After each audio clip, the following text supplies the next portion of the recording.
Are you curious to know how to convince your readers that you are following a rigorous research approach?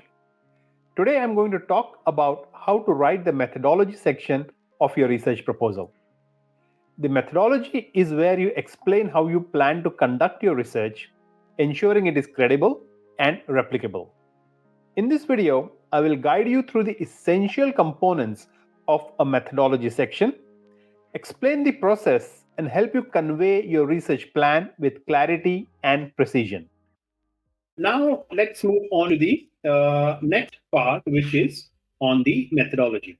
So like I said earlier on, when you have identified a research question, that research has to be mapped with a appropriate research methodology. So how you are going to do the research and how you are going to which method you are going to use for addressing a particular research question.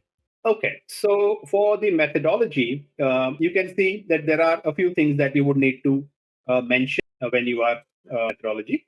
So first is you have to get an idea of who is going to help you or who is the right audience for your research.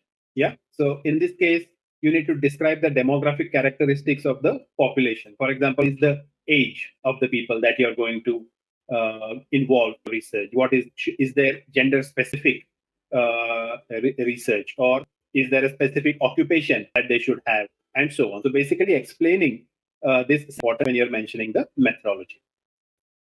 Next is the data collection method. You can outline.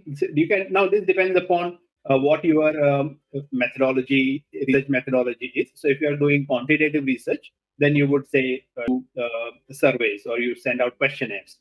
If you are doing a qualitative research, it could be doing interviews, or it could be doing content analysis or thematic analysis after that, or it could be case study-based research, and so getting that idea of this. And these methods could be research question specific as well. For example, research question 1, you do using this, but research question 2, you use another method. And once you have selected a method, then there are standard data analysis techniques that I guess you would know as a researcher that you would choose. For example, if you're doing qualitative analysis, you make thematic mapping. So if and by using interviews, you could do thematic mapping as to find out as a way of analyzing research, analyzing your data. So let's take an example of the research question here is impact of quantity on urban green spaces on mental well-being. So if for research question, let's say the methodology is selected as a sectional survey. So who are going to be the participants in this case?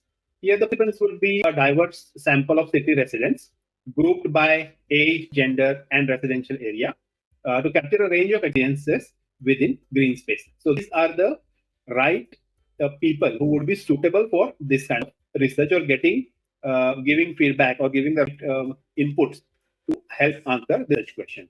So finding the right participant and mentioning that in your research proposal just shows the rigorousness of your thought, a good enough thought to think about how your research will progress and who you will involve in your research.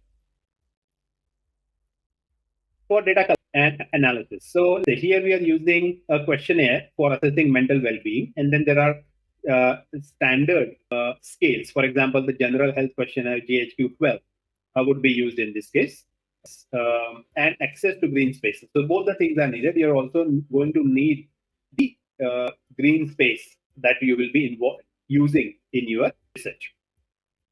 Next, what we have statistical analysis using regression. So this could be one way to analyze the data that you are collecting through this question. And there are many other methods that you could then use, but here is just one example. But for your research proposal, it would be good that you mention something. I mean, in research or in a research proposal, nothing is kind of fixed. Research is always evolving.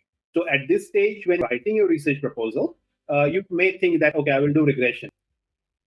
But later down the track, you may realize that, okay, maybe I want to change my analysis, or I may want to add another analysis technique. And then you can do that. So there is no hard and fast rule that whatever you mention in the research proposal has to be done.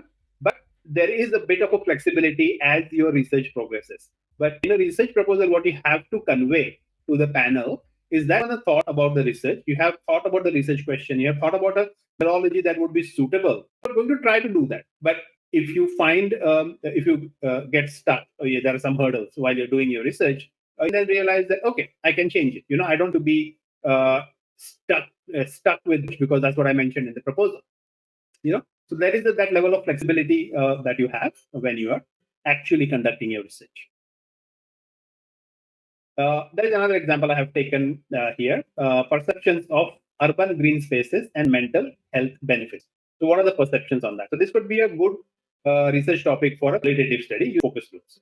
Participants here would be diverse focus groups, either same or a different age group, gender, and urban neighborhood. So in a focus group, you maybe a group of people, 8 or 10 people, depending upon the kind of venue they have for conducting the focus groups, and then you engage them in a group interview to gather results for your research. Data collection is guided discussions on perceptions of green spaces and personal experiences related to mental health. So this is how you're going to collect the data, by guiding the discussions among the participants in your focus group. And then you're going to analyze this collected data using thematic analysis. So if you have two research questions and you're going to use two different approaches, then this is the